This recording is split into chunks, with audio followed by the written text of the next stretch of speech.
Frères, au sujet des phénomènes spirituels, je ne veux pas vous laisser dans l'ignorance, vous le savez bien. Quand vous étiez païen, vous étiez entraîné sans contrôle vers les idoles muettes. C'est pourquoi je vous le rappelle. Si l'on parle sous l'action de l'Esprit de Dieu, personne ne dit Jésus est un maudit. Et personne n'est capable de dire Jésus est le Seigneur sans l'action de l'Esprit Saint. Les dons de la grâce sont variés, mais c'est toujours le même Esprit. Les fonctions dans l'Église sont variées, mais c'est toujours le même Seigneur. Les activités sont variées, mais c'est toujours le même Dieu qui agit en tous. Chacun reçoit le don de manifester l'Esprit en vue du bien de tous. À celui-ci est donné grâce à l'Esprit le langage de la sagesse de Dieu. À un autre, toujours par l'Esprit, le langage de la connaissance de Dieu. Un autre reçoit dans l'Esprit le don de la foi. Un autre encore des pouvoirs de guérison dans l'unique Esprit. Un autre peut faire des miracles, un autre est un prophète, un autre sait reconnaître ce qui vient vraiment de l'Esprit. L'un reçoit le don de dire toutes sortes de paroles mystérieuses, l'autre le don de les interpréter. Mais celui qui agit en tout cela, c'est le même et unique Esprit. Il distribue ses dons à chacun selon sa volonté. Prenons une comparaison. Notre corps forme un tout. Il a pourtant plusieurs membres. Et tous les membres, malgré leur nombre, ne forment qu'un seul corps. Il en est ainsi pour le Christ. Tous, juifs ou païens, esclaves ou hommes libres, nous avons été baptisés dans l'unique Esprit pour former un seul corps. Tous, nous avons été désaltérés par l'unique Esprit. Le corps humain se compose de plusieurs membres et non pas d'un seul. Le pied aura beau dire « je ne suis pas la main, donc je ne fais pas partie du corps ». Il fait toujours partie du corps.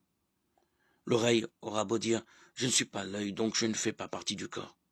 Elle fait toujours partie du corps. Si dans le corps il n'y avait que les yeux, comment pourrait-on entendre? S'il n'y avait que les oreilles, comment pourrait-on sentir les odeurs? Mais dans le corps, Dieu a disposé les différents membres comme il l'a voulu. S'il n'y en avait qu'un seul, comment cela ferait-il un corps? Il y a donc à la fois plusieurs membres et un seul corps.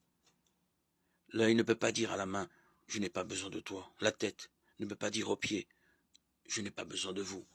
Bien plus, les parties du corps qui paraissent les plus délicates sont indispensables. Et celles qui passent pour moins respectables, c'est elles que nous traitons avec plus de respect. Celles qui sont moins décentes, nous les traitons plus décemment. Pour celles qui sont décentes, ce n'est pas nécessaire. Dieu a organisé le corps de telle façon qu'on porte plus de respect à ceux qui en est le plus dépourvu. Il a voulu qu'il n'y ait pas de division dans le corps, mais que les différents membres aient tous le souci les uns des autres. Si un membre souffre, tous les membres partagent sa souffrance. Si un membre est à l'honneur, tous partagent sa joie.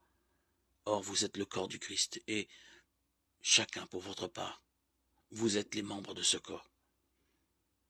Parmi ceux que Dieu a placés ainsi dans l'Église, il y a premièrement des apôtres, deuxièmement des prophètes, troisièmement ceux qui sont chargés d'enseigner, puis ceux qui font des miracles, ceux qui ont le don de guérir, ceux qui ont la charge d'assister leurs frères ou de les guider, ceux qui disent des paroles mystérieuses.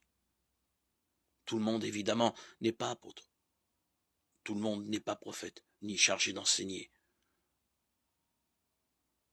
Tout le monde n'a pas à faire des miracles, à guérir, à dire des paroles mystérieuses ou à les interpréter. 1 Corinthiens 12, 1, 30.